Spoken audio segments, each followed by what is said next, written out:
నమస్కారం. టీసాట్ వీక్షకులకి స్వాగతం.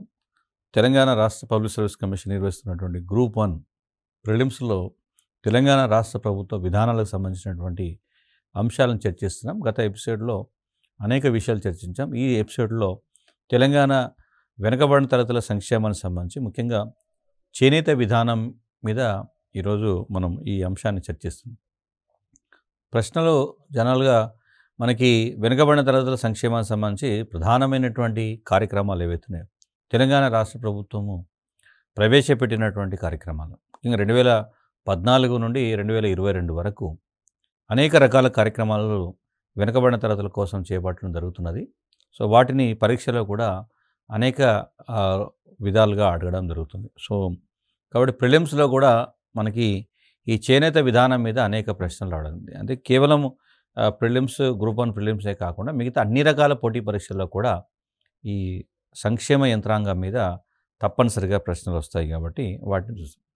సో ముఖ్యంగా మనకి చేనేత రంగానికి సంబంధించి ఎలా మనం చూస్తారంటే మనకి తెలంగాణ రాష్ట్రానికి సంబంధించి ముఖ్యంగా దక్షిణాది రాష్ట్రాల్లో చేనేత రంగము ప్రపంచంలో చేనేత రంగాల్లో భారతదేశానికి ఒక ప్రత్యేక స్థానం ఉంటే దాంట్లో దక్షిణ భారతదేశంలో చేనేత రంగానికి ఎక్కువ ఆదరణ ఉంది.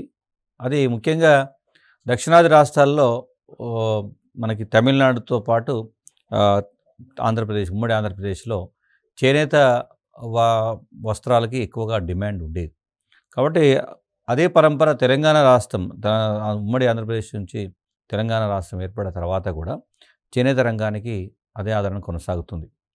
సో ఇట్లా మనం అర్థం చేసుకునేటప్పుడు ఎందుకు ఈ ప్రత్యేకంగా ఈ కులానికి సంబంధించినటువంటి ఈ ప్రత్యేకమైనటువంటి వర్గానికి సంబంధించినటువంటి అంశానికి ప్రభుత్వం ఎందుకు ప్రాధాన్యత ఇస్తుందంటే జనరల్గా మనకి చేనేత రంగం పైన అనేక మంది అనేక రకాలుగా మనకి సమాచారం అంటే అందిస్తున్నప్పటికీ ప్రభుత్వ పరంగా చేసిన కార్యక్రమాల మీదనే ఎక్కువ ప్రశ్నలు రావడానికి అవకాశం ఉంది.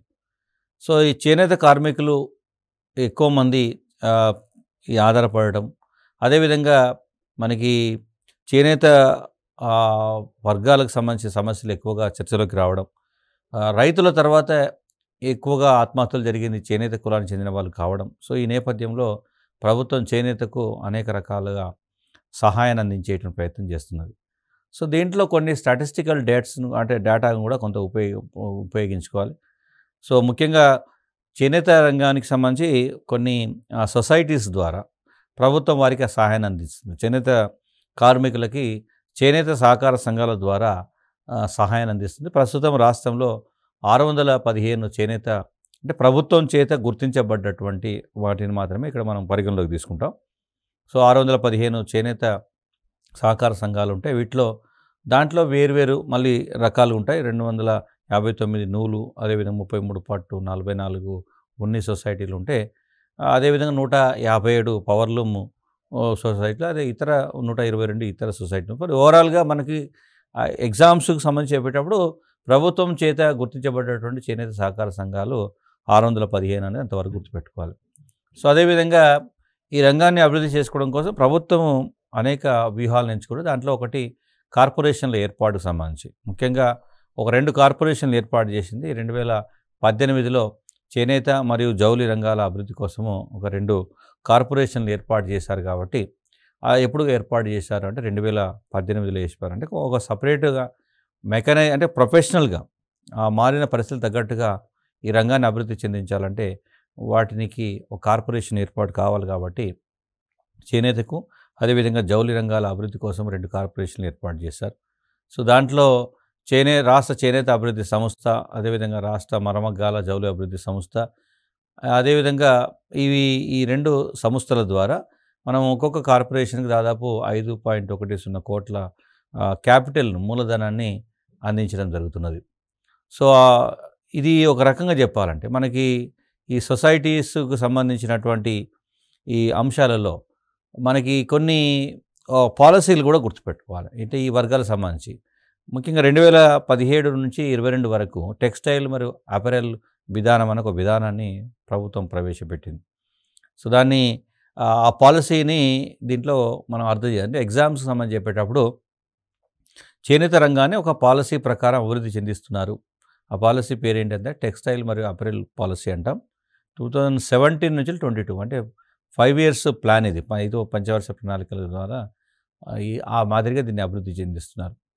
సో, దీంట్లో ఉన్నటువంటి అంశాలు ఏమిటి అని చూస్తే, ప్రపంచంలో చాలా ఫేమస్‌గా ఉన్నటువంటి కంపెనీలు, బహుళజాతి సంస్థలు వాటన్నింటినీ ఆకర్షించడంతో పాటు, అంటే ఈ టెక్స్టైల్ అది అపెరల్‌కి సంబంధించినటువంటి సంస్థలను ఆకర్షించడంతో పాటు, చేనేత కళాకారుల యొక్క ఉత్పత్తులు ఏవైతున్నాయో వాటికి బెస్ట్ బ్రాండ్ వాల్యూ ఇవ్వాలి. మంచి మార్కెటింగ్, ప్రపంచ ప్రసిద్ధిగాంచినటువంటి వ్యవస్థలతోని అనుసంధానం చేసుకొని, వీటికి అంతర్జాతీయ స్థాయి గుర్తింపును తేవాలి. చేనేత కళాకారులు తయారు చేసినటువంటి ఉత్పత్తులు ఏవైతున్నాయో వాటికి డిమాండ్ పెంచాలి, వాటికి ఆదాయాన్ని కల్పించాలి అనేటువంటి దీంట్లో ముఖ్యమైనటువంటిది అంశం.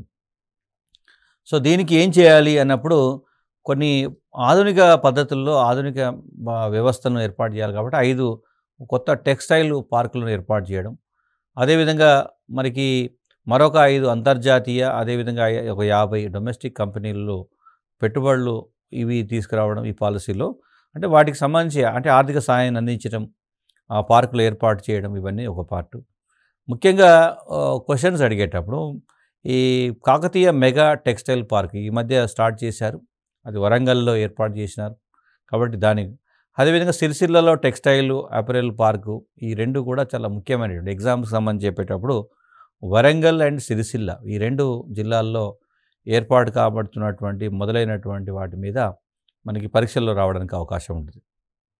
సో, ముఖ్యంగా ఓవరాల్‌గా ఈ పాలసీ ఉద్దేశ్యం ఏంటంటే సెంటర్ పాయింట్ తెలంగాణను సెంటర్ పాయింట్ చేయాలి. టెక్స్టైల్ సంబంధించి కానీ అపెరల్ సెక్టార్స్ ఏవైతే ఉన్నాయో వాటిలో అందరూ కూడా తెలంగాణ వైపు చూసే విధంగా, తెలంగాణలో ఉండే విధంగా మనకి అంటే తెలంగాణ రాష్ట్ర ప్రభుత్వము జాతీయంగా, అంతర్జాతీయంగా ఈ రంగాన్ని వెలుగులోకి తీసుకురావాలనేటువంటి ఉద్దేశంతో ప్రత్యేకంగా కొన్ని కార్యక్రమాలు చేపడుతున్నారు. కాబట్టి తర్వాత ఇంకెక్కడెక్కడ ఎంకరేజ్ చేస్తున్నారు అంటే స్పిన్నింగ్ కావచ్చు, వీవింగ్, ప్రాసెసింగ్, గార్మెంట్ ఇట్లాంటి సెక్టార్స్ ఏవైతున్నాయో వాటిలో పెట్టుబడులను ప్రోత్సహించేటువంటి ప్రయత్నం చేస్తున్నారు. అది అంటే అంతర్జాతీయంగా మారిన పరిస్థితుల తగ్గట్టుగా క్వాలిటీ మెయింటైన్ చేయాలి కాబట్టి వాటిలో ఇన్వెస్ట్మెంట్స్ని పెంచడం. సో, అదేవిధంగా ఈ టెక్స్టైల్ ఇండస్ట్రీస్కి టెక్నాలజీని కూడా యాడ్ చేస్తే, సో మనకి నూతన సాంకేతిక పరిజ్ఞానం కూడా ఇప్పుడు డిజైన్స్ చాలా రకాల వ్యవస్థలు ఇన్ఫర్మేషన్ టెక్నాలజీ ఐటీ బేస్డ్గా ఉంటున్నాయి కాబట్టి దాంతోపాటు సో స్కిల్ డెవలప్మెంట్ మీద కూడా అంటే నైపుణ్యాభివృద్ధికి కూడా ఎక్కువగా ఇంపార్టెన్స్ ఇవ్వాలి. దాంతోపాటు వాళ్ళకి అడిషనల్ ఎంప్లాయ్మెంట్ అంటే ఇది అంటే ఒక ఎండ్లెస్ ప్రోగ్రామ్ ఫిక్స్డ్గా ఈ టైంలో చేయాలి ఇట్లా అని కాదు. వాళ్ళు ఎంత సృజనాత్మకత ఉంటే మార్కెట్ అంత అవకాశం ఉంది కాబట్టి దాన్ని గమనించి నైపుణ్యాలను కూడా పెంచడం అనేటువంటిది ఈ విధానంలో ప్రధానమైనటువంటి అంశంగా గుర్తుపెట్టుకోవాలి. సో కాబట్టి వాల్యూ యాడెడ్ లాగా అంటే ఇప్పుడున్నటువంటి వ్యవస్థను మరింత ఆధునీకరించాలి, ఆధునిక సాంకేతిక పరిజ్ఞానాన్ని ప్రవేశపెట్టాలనేది దీనిలో ముఖ్యమైన అంశం. సో ఈ కంపెనీల ద్వారా మనం 5 టెక్స్టైల్ పార్కులు ఏర్పాటు కావచ్చు లేదా అంతర్జాతీయ దేశీయ సంస్థలు ఏర్పాటు చేయడం ద్వారా టార్గెట్ ఏంటంటే ఇప్పటి వరకు ఉన్నటువంటి ఉపాధికి అడిషనల్గా ఒక 3 లక్షల మందికి ఉపాధి అవకాశాలు కల్పించాలి. సో దాంట్లో ఇంకొక అంశం ఏంటంటే ఈ 60% మహిళలకి అందులో 60% మహిళలు ఉండేటట్టు చేయాలి. అంటే 3 లక్షల మందికి ఉపాధి కల్పించే సందర్భంలో దాదాపు 1,80,000 మంది అందులో మహిళలు ఉండేటట్టు చూసుకోవాలి.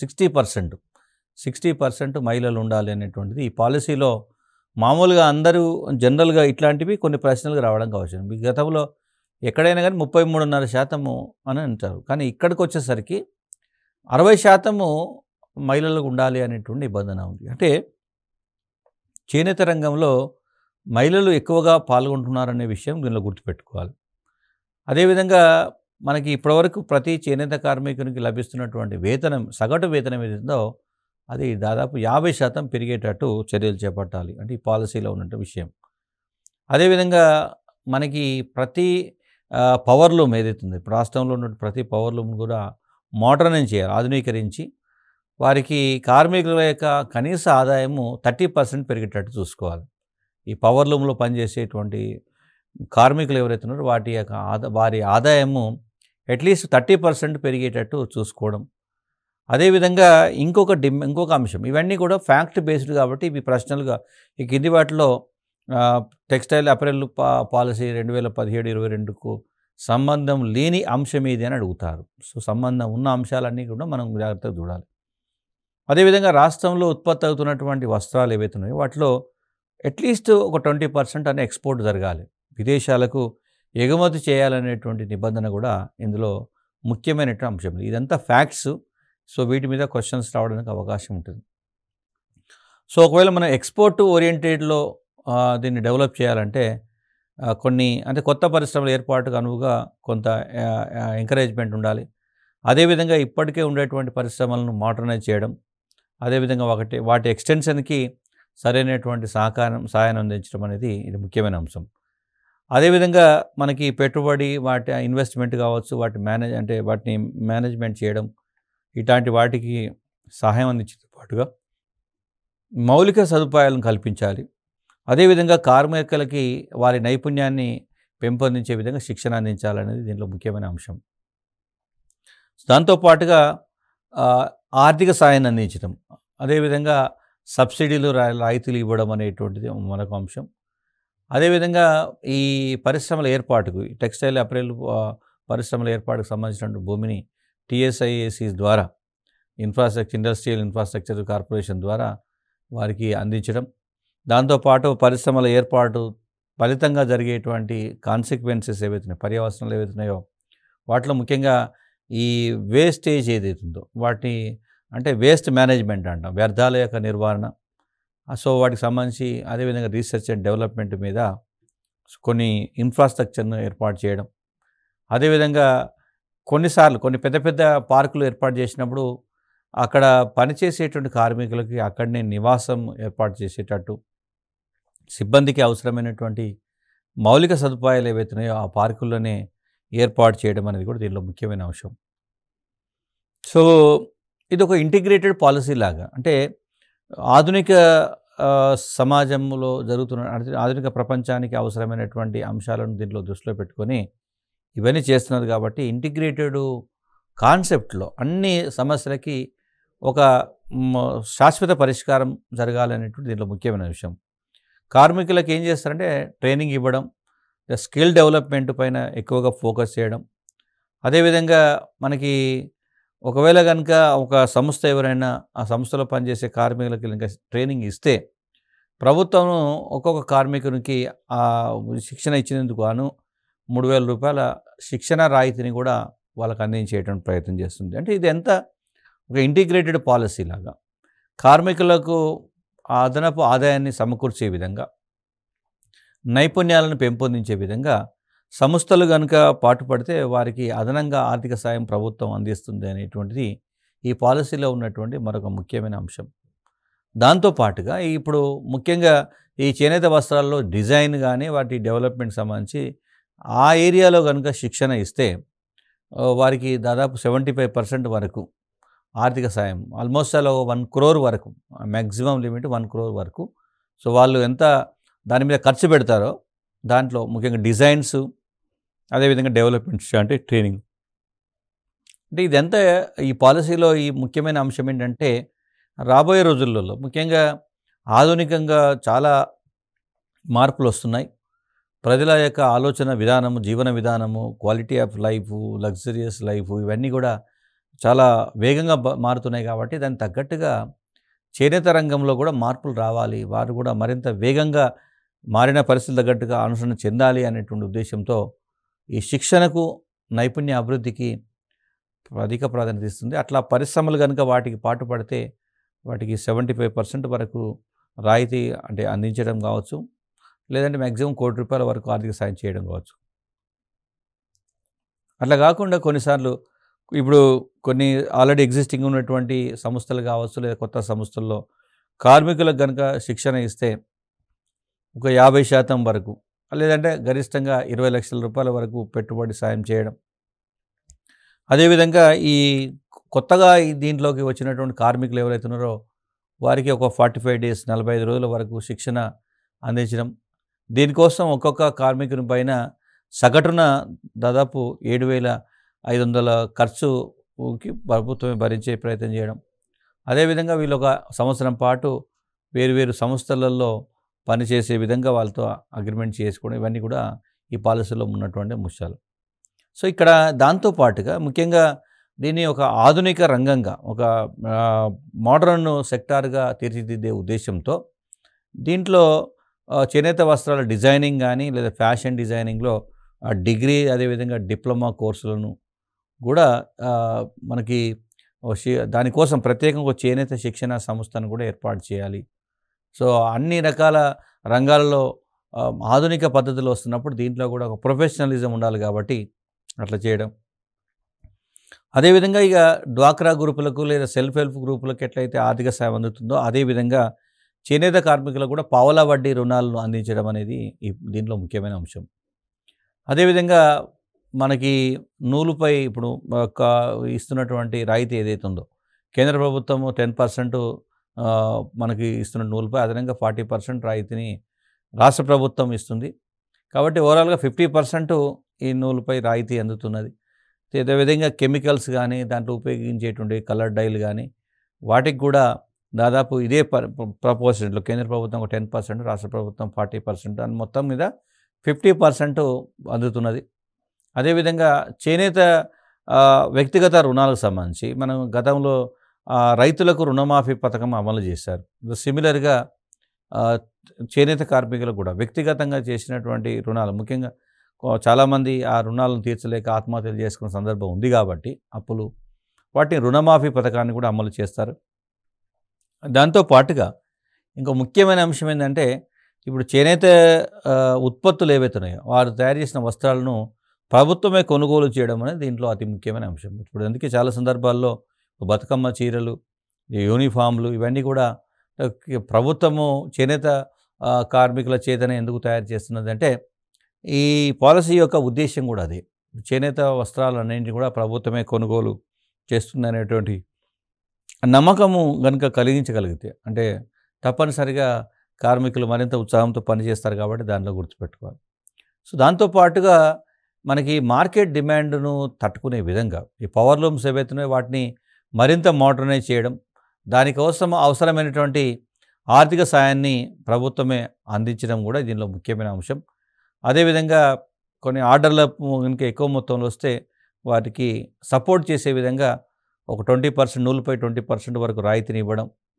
అదేవిధంగా మనకి ఈ పవర్ లూమ్స్‌లో కరెంటు సమస్య ఉంది. కరెంటు బిల్లులు మళ్ళీ ఎక్కువగా చేనేత కార్మికులు నష్టపోవద్దనే ఉద్దేశంతో వారికి పవర్ లూమ్‌కి విద్యుత్ రాయితీని కూడా కల్పిస్తున్నారు.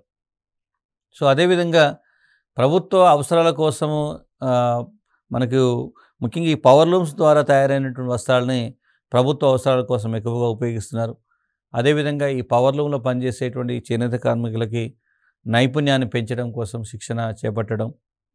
అదేవిధంగా చేనేత ఉత్పత్తులకి మార్కెటింగ్ సదుపాయం కల్పించాలి కాబట్టి ఒక బ్రాండ్ అంబాసిడర్స్ని కూడా నియమించడం. సో, వారిలో కొంతమంది ఫేమస్ పర్సనాలిటీస్ ఏవైతున్నాయో వారిని వీటికి బ్రాండ్ అంబాసిడర్లుగా నియమించే ప్రయత్నం చేస్తున్నారు.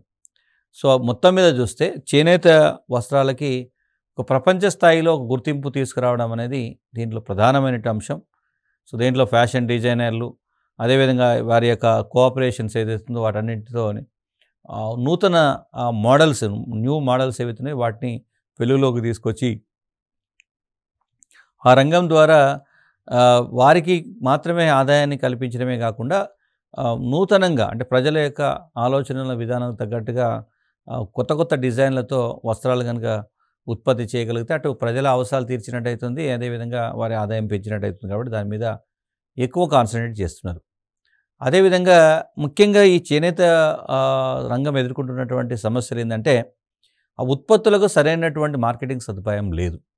సో, కాబట్టి ఇప్పుడు దీంట్లో ప్రధానంగా ఏం చేస్తారంటే చేనేత వస్త్రాలను కొన్ని అవగాహన ఏర్పరచుకున్న కొన్ని పెద్ద పెద్ద మాల్స్ ఉంటున్నాయి, లేదా పెద్ద పెద్ద దుకాణాలు రిటైల్ ఈవెన్ అక్కడి నుంచి మనకి రిటైల్ దుకాణాల వరకు ఇప్పుడు ఎట్లయితే వాటర్ బాటిల్స్ అమ్ముతున్నారు. రిటైల్లో కూడా మీకు గ్రామాల్లో ఉన్నటువంటి కిరాణం దుకాణంలో కూడా మల్టీనేషనల్ కంపెనీకి సంబంధించిన ప్రోడక్ట్స్ అమ్ముతున్నారు. అట్లా రిటైల్ దుకాణాలతోని ఒక అవగాహన ఒప్పందం ఏర్పరచుకుని డైరెక్ట్గా వారికి సప్లై చేసి ఎక్కువ డిస్కౌంట్లో వాళ్ళకి ఇచ్చేసి ప్రజలకు అవి చేరువయ్యేటట్టు చేయడం కూడా దీంట్లో ఉన్న ముఖ్యమైన విషయం. అదేవిధంగా కొన్ని ప్రభుత్వ షోరూమ్లు ఉన్నాయి. అవి ఇప్పుడు ఖాదీ సంబంధించినటువంటి షోరూమ్స్ ఏవైతున్నాయో, టెక్స్టైల్స్ సంబంధించినటువంటి షోరూమ్స్ ఏవైతున్నాయో వాటిని ఒక అత్యాధునికమైనటువంటి బోటిక్ లాగా ఇప్పుడు ఎక్కువ డిమాండ్ కొంత మోడర్న్ ట్రెండ్ ఉన్నటువంటి ఆ షాప్స్లోకి ఎక్కువ మంది వెళ్తున్నారు. అట్లాంటి ట్రెండ్ ప్రభుత్వం కూడా ఈ దుకాణాలను మార్చి అత్యాధునిక బోటిక్లుగా తీర్చిదిద్దేటువంటి ప్రయత్నం ఇది ఒక పార్ట్. దాంతో పాటుగా ముఖ్యంగా ఇప్పుడు మొత్తం టెక్నాలజీ అంతా కూడా ఆన్లైన్ టెక్నాలజీ నడుస్తుంది. సో అంతా కూడా ఆర్డర్ బేస్డ్గా నడుస్తుంది. ఇప్పుడు మీరు అమెజాన్, ఫ్లిప్కార్ట్ ఇట్లాంటి వాటిలో మెయిన్ సోర్స్ అంతా కూడా ఈ ప్రొడక్ట్స్ అన్నీ కూడా అనేక మల్టీనేషనల్ కంపెనీస్ కూడా వాటి ఉత్పత్తులన్నీ కూడా ఆన్లైన్లోనే మనం సేల్ చేస్తున్నారు. సో కాబట్టి ఈ చేనేత వస్త్రాలను కూడా ఆన్లైన్లోనే విక్రయం చేసేటట్టు అడ్వర్టైజ్మెంట్స్ ఇవ్వడం కావచ్చు, లేదా కొన్ని సందర్భాల్లో చేనేత మేళను నిర్వహించడం, అదేవిధంగా ఫ్యాషన్ షోలను ఏర్పాటు చేయడం, ఇవన్నీ కూడా దీంట్లో ఒక ముఖ్యమైన అంశం. దాంతోపాటుగా ప్రభుత్వ ఉద్యోగులు, అదేవిధంగా సిబ్బంది వీరు కూడా తప్పనిసరిగా చేనేత వస్త్రాలు ధరించేటట్టు చర్యలు చేపట్టడం. ఇప్పుడు తమిళనాడు లాంటి రాష్ట్రాల్లో దీన్ని స్ట్రిక్ట్గా ఇంప్లిమెంట్ చేస్తున్నారు. ఈవెన్ విద్యార్థులకు కూడా యూనిఫామ్స్ అన్నీ కూడా చేనేత ఉత్పత్తులను వాడాలనే కండిషన్ ఉంది. కేరళలో కూడా అదే కండిషన్ ఉంది. అదేవిధంగా చేనేత కార్మికులు తెలంగాణ నుంచి మొదట వలస వెళ్ళిన వారు కూడా చేనేత కార్మికులే. కాబట్టి వారందరినీ కూడా మళ్ళీ తీసుకువచ్చి వారికి ఉపాధి కల్పించడం. దానికోసము ఇప్పుడు ఫర్ ఎగ్జాంపుల్ వరంగల్లో కాకతీయ మెగా టెక్స్టైల్ పార్కును మనకు దాదాపు 1250 ఎకరాల్లో అభివృద్ధి చేస్తున్నారు. అంటే మొత్తం 2000 ఎకరాల టార్గెట్తో ఇది దీన్ని ప్రపోజ్ చేస్తే ప్రస్తుతం ఫస్ట్ ఫేజ్ 1లో 1250 ఎకరాల్లో దీన్ని డెవలప్ చేస్తున్నారు. ఇది ఆల్రెడీ స్టార్ట్ చేశారు. అదేవిధంగా సిరిసిల్లలో కూడా 100 ఎకరాల విస్తీర్ణంతో టెక్స్టైల్ అపెరల్ పార్కును అభివృద్ధి చేస్తున్నారు. సో అది కూడా ప్రైవేటు టెక్స్టైల్ పార్కుల ఏర్పాటు కూడా ప్రభుత్వము రాయితీలు ఇచ్చేటువంటి పరిస్థితి ఉంది. ఇదంతా ఒకవైపు గవర్నమెంట్ పాలసీస్. దాంతోపాటు చేనేత కార్మికులకి ప్రభుత్వం ప్రత్యక్షంగా కొన్ని కార్యక్రమాలు చేపడుతున్నది. దాని గురించి కూడా అడుగుతారు. ఫర్ ఎగ్జాంపుల్ నేతన్నకు చేయూత అనేటువంటి కార్యక్రమం ఉంది. ఇది 2017లో ప్రారంభమైంది. భూదాన్ పోచంపల్లిలో ప్రారంభించినటువంటి ఇది ఒక పొదుపు పథకం. అంటే ఇది ఎప్పుడు ప్రారంభించారు? 2017లో. ఎక్కడ ప్రారంభించారు? యాదాద్రి భువనగిరి జిల్లా భూదాన్ పోచంపల్లి. దీని పర్పస్ ఏమిటి? ఇది ఒక పొదుపు పథకము అనేటువంటిది గుర్తుపెట్టుకోవాలి. సో దీన్ని ఉద్దేశం ఏంటంటే పొదుపును ప్రోత్సహించి వారికి సోషల్ సెక్యూరిటీ, సామాజిక భద్రతను కల్పించడం. అంటే జనరల్గా వారికి ఎప్పుడైనా భవిష్యత్తులో ఎప్పుడైనా సడన్గా నగదు అవసరం పడితే, క్యాష్ అవసరం పడితే వారికి అందజేసేటట్టు దీని ఉద్దేశం. సో ఇది కార్మికులందరికీ కూడా వర్తిస్తుంది. సో ముఖ్యంగా కొన్ని కార్యక్రమాల్లో కార్మికులందరినీ అంటే దీంట్లో వారు కొంత పొదుపు చేస్తే ప్రభుత్వం వారికి సపోర్టింగ్గా కొంత చేసి వారి ఆపదలో ఉన్నప్పుడు వారికి ఆ నగదు అందించేటువంటి ప్రయత్నం జరుగుతుంది. సో దీని కండిషన్ కూడా ఇప్పుడు ఏదైనా 18 సంవత్సరాలు నిండి ఉండాలి. అదేవిధంగా వాళ్ళు వారి వేతనంలో 50% నేత నుంచి పొందుతున్నటువంటి వాళ్ళు అంటే అట్లా కొన్ని కండిషన్స్ పెట్టారు.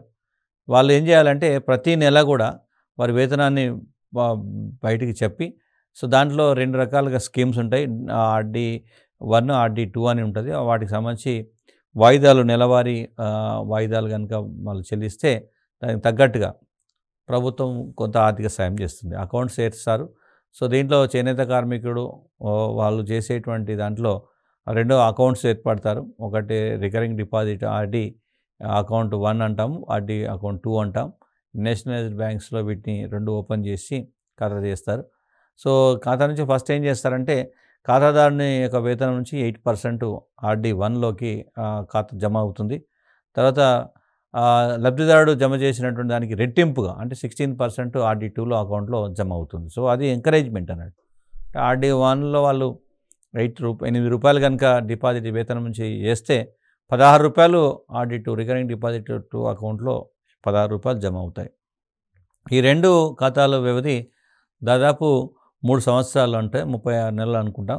సో దాని తర్వాత ఈ మొత్తాన్ని వడ్డీతో సహా లబ్ధిదారుడు తీసుకోవచ్చు. చాలా ముఖ్యమైనటువంటి అంటే సపోర్ట్. ఒక 8 రూపాయలు మీరు పొదుపు చేస్తే 16 రూపాయలు ప్రభుత్వము, మళ్ళీ 16 రూపాయలు పైన వచ్చేటువంటి వడ్డీని కూడా 3 సంవత్సరాల తర్వాత తీసుకోవచ్చు. సో దానిలో వేతనంలో 8% ప్రతి నెల కనుక 15 లోపు RD1 ఖాతాలో జమ చేస్తే ఆటోమేటిక్గా ప్రభుత్వం మళ్ళీ 16% RD2లో జమ చేస్తుంది. సో ఆల్మోస్ట్ వాళ్ళు 60 కోట్లతో దీన్ని ప్రారంభించారు. అదొకటి గుర్తుపెట్టుకోవాలి. నేతన్నకు చేయూత అనేది ఒక పొదుపు పథకం. సో, దాదాపు రెట్టింపు ప్రయోజనం జరుగుతుందని గుర్తుపెట్టుకోవాలి. తర్వాత మరమగ్గాలకి థ్రిఫ్ట్ పథకం అనేటువంటి ఒక కార్యక్రమం. ఈ మరమగ్గాల కార్మికులకు ఎవరైతే ఉన్నారో వారికి నెలకు వచ్చేటువంటి కూలీలో 8% జమ చేస్తుంది. తర్వాత 10,000 మరమగ్గాల కార్మికులను ఇందులో భాగస్వాములు చేసేటువంటి ప్రయత్నం చేశారు. దాంట్లో మనకి కేంద్ర ప్రభుత్వం ఇచ్చినటువంటి ఒక కార్యక్రమం ప్రధానమంత్రి జీవన్ జ్యోతి బీమా యోజన ఉంది. అదేవిధంగా ప్రధానమంత్రి సమృద్ధి యోజన పథకాలు ఉందా.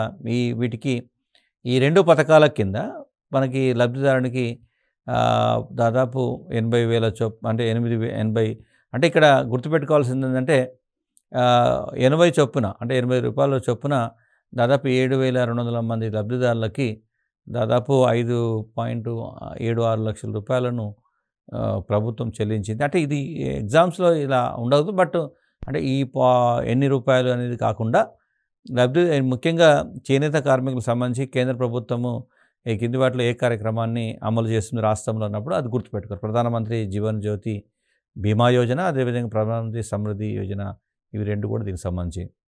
సో, దీంట్లో బీమా యోజన ఉంది కాబట్టి దానికి పర్పస్ ఏంటంటే ఒకవేళ సహజంగా నేత కార్మికుడు కనుక మరణిస్తే, అంటే ఎలాంటి వ్యాధులు లేకుండా మరణిస్తే 2 లక్షలు, ఏదైనా ప్రమాదాలు మరణిస్తే 4 లక్షల రూపాయలు అందజేయడం జరుగుతుంది. అదేవిధంగా ఇక్కడ తెలంగాణ పవర్లో హబ్గా పేరొందినటువంటి సిరిసిల్లలో మనకి దాదాపు ఈ 25,000 మంది ఉన్నటువంటి నేత కార్మికులకి ప్రధానమంత్రి సురక్ష బీమా యోజన కింద 2 లక్షల బీమా సదుపాయాన్ని కూడా కల్పిస్తున్నారు. అదొకటి గుర్తుపెట్టుకోవాలి. సో, ఇక్కడ ఈ కార్యక్రమం ద్వారా కూడా సేమ్ లబ్ధిదారు ప్రమాదానికి గురైతే ఒకవేళ శాశ్వత వైకల్యానికి గురైతే 2 లక్షలు, పాక్షిక వైకల్యానికి కనుక గురైతే ₹1,00,000 బీమా చెల్లిస్తారు. సో, కాకపోతే కండిషన్ ఏంటంటే 18 నుంచి 70 సంవత్సరాల వయసు ఉన్నటువంటి వారికి ఇది అర్హతుంది. సో, అదేవిధంగా అంటే మనకి అదొక కార్యక్రమం. చేనేత లక్ష్మి, దీని మీద కూడా ప్రశ్నలు రావడానికి అవకాశం ఉంది. చేనేత లక్ష్మి ఉద్దేశం ఏంటంటే పొదుపు ద్వారా చేనేత వస్త్రాలను రాయితీపై అందించేందుకు ఉద్దేశించింది. ఇది టెస్కో తెలంగాణ కోఆపరేటివ్, అంటే ఆ టెక్స్టైల్ కోఆపరేటివ్ సంబంధించింది. ఇందులో 5 నెలల పథకం ఉంటుంది, 10 నెలల పథకం ఉంటుంది. సో, దీంట్లో ఏం చేస్తారంటే వరుసగా 4 నెలలు ఎవరైనా ₹500 చొప్పున కడితే 2,000 కట్టిస్తే 5వ నెల అనేది టెస్కో భరిస్తుంది. కాబట్టి అంతేకాకుండా వారికి దాదాపు 3,000 విలువైన చేనేత వస్త్రాన్ని కూడా అందిస్తారు. అంటే 4 నెలలు ఒకవేళ ₹2,000 కనుక అంటే కట్టితే 500, ₹2,500 టెస్కో కొడుతుంది. అంతేకాకుండా 2,500తో పాటు ₹3,000 విలువైనటువంటి వస్త్రాలను అందించడం జరుగుతుంది. ఒకవేళ 10,000 దాంట్లో కొడితే సిమిలర్గా 9 నెలలు కడితే 10వ నెల కడుతుంది. అదేవిధంగా ₹7,200 విలువైన వస్త్రాలను వాళ్ళకి అందిస్తారు. అది ఒకటి గుర్తుపెట్టు. చేనేత లక్ష్మి. చేనేత మిత్ర అనేటి ఒక పథకం ఉంది. సో, దీంట్లో ఏంటంటే మనకి దాదాపు 100 కోట్ల మూల నిధితో చేనేత మిత్ర పథకాన్ని ప్రారంభించారు. రైతు బంధు పథకం లాగా దీన్ని కూడా అమలు చేస్తున్నారు. సో, రైతు బంధు పథకాన్ని పోలినటువంటి చేనేత పథకం ఏంటంటే చేనేత మిత్ర పథకం అంటాం. సో, దీని ద్వారా 2017లో ప్రారంభించిన దాని ద్వారా సో, ముఖ్యంగా చేనేత వస్త్రాలకి, చేనేత ఉత్పత్తులకి మార్కెటింగు సదుపాయాన్ని కల్పించడం అనేది దీనిలో ప్రధానమైనటువంటి ఉద్దేశం కాబట్టి దాన్ని గుర్తుపెట్టుకో చేనేత మిత్ర. సో, దీంట్లో ఇప్పుడు దీంట్లో ఏం చేస్తారంటే చేనేత సహకార సంఘం టెస్కో ఏదైతే రాష్ట్ర చేనేత సహకార సంఘం ఏదైతే ఉందో అది వస్త్రాలను కొనుగోలు చేసి కార్మికులు ఈ ఈ వాళ్ళని రక్షించేటువంటి ప్రయత్నం చేస్తుంది. సో, ఆ విధంగా మనకి ఆ పథకం యొక్క ప్రధాన లక్ష్యాన్ని గుర్తుపెట్టుకోవాలి. సో, దీనిలో చేనేత కార్మికులు కానీ రైతు బంధు తరహా ఈ పథకానికి చేసిన తర్వాత మనకి దీంట్లో ఏం చేస్తారంటే చేనేత కార్మికులు ఉత్పత్తి చేసే వస్త్రాలను ప్రభుత్వ గోదాముల్లో నిల్వ చేసి వాటి విలువ 75% వరకు రుణాలు కూడా ఇవ్వచ్చు అవకాశం ఉంది. సో, దాంట్లో ఫస్ట్ 6 నెలలు ఎలాంటి రుణం కూడా అంటే వడ్డీ కట్టాల్సిన అవసరం ఉండదు. ఇట్లా అదేవిధంగా పెన్షన్లకు వచ్చేసరికి చేనేత కార్మికులకు కూడా ఇప్పుడు పెన్షన్ అందిస్తున్నారు. ₹2,016 చొప్పున పెన్షన్ అందిస్తున్నారు. అదేవిధంగా మరమగ్గాలపై కూడా ఎలక్ట్రానిక్ కార్డులు అందిస్తున్నారు. ఆధునికీకరణ కోసం మన సబ్సిడీ అందిస్తున్నారు. అట్లా మనకి రాష్ట్రంలో రైతుల తర్వాత చేనేత కార్మికులకు ఎక్కువగా ఇస్తున్నారు కాబట్టి అదొకటి. ఈ చేనేత కళాకారులకి వారి యొక్క సగటు కూలీని 50% పెంచిన సందర్భం ఉంది. అది గుర్తుపెట్టుకోవాలి. అదేవిధంగా మనకి అంటే వేరు ఇప్పుడు వరంగల్లోనే అతిపెద్ద టెక్స్టైల్ పార్క్ ఉంది. దీని మీద ఒక ప్రశ్న అడిగారు. సో అట్లా ఇప్పుడు మన చేనేత కార్మికులకు సంబంధించినటువంటి డెవలప్మెంట్స్ అన్నీ కూడా ఎక్కడెక్కడైతే ముఖ్యమైన పథకాలు ప్రారంభించారో వాటిని గురించి సిరిసిల్ల, అదేవిధంగా వరంగల్, భూదాం పోచంపల్లి నేపథ్యంలో మనకి గతంలో ఎక్కువసార్లు ప్రశ్నలు అడిగారు. వారికి రైతులకు సంబంధించిన అనేక పథకాలు సిమిలర్గా వీరికి కూడా చేనేత కార్మికుల రుణమాఫీ కూడా దీంట్లో ముఖ్యమైన అంశంగానే గుర్తుపెట్టుకోవాలి. సో అట్లా చేనేత రంగానికి సంబంధించినటువంటి కార్యక్రమాల మీద కొన్ని ముఖ్యమైన పథకాలను ఆ పథకంలో ప్రధాన లబ్ధిదారులు ఎవరు, దానికి ప్రభుత్వ పరంగా అందుతున్న సహాయం ఏదో దాన్ని గుర్తుపెట్టుకోవాలి. సో అదేవిధంగా చేనేత సహకార సంఘాలు, అదేవిధంగా టెస్కో ఏదైతే ఉందో దాని పాత్ర మీద కూడా గుర్తుపెట్టుకోవాలి. సో మనకి చేనేత రంగానికి సంబంధించి మౌలికంగా చేనేత కార్మికుల సంక్షేమం కోసము ప్రతిపాదించినటువంటి కార్యక్రమాలు ఏవైతున్నాయో వాటిని మనకు పరీక్షలో ఎక్కువ అంటే ఇంత లోతుగా రూపాయలతో సహా గుర్తుపెట్టుకోవాల్సిన అవసరం లేదు. బట్ ఓవరాల్గా అంటే ఆ కార్యక్రమము ప్రధానమైన ఉద్దేశం ఏమిటి అనేది మనకి ఎక్కువగా అడిగేయడానికి అవకాశం. అంటే ప్రశ్నలు ఆ కార్యక్రమానికి ప్రధానమైనటువంటి లక్ష్యం ఏముందనేది అడుగుతారు. కాబట్టి ఆ నేపథ్యంలో అభ్యర్థులు అర్థం చేసుకొని దాన్ని పరీక్షలో సరైనటువంటి సమాధానం గుర్తించాలని ఆశిస్తున్నాం. Thank you.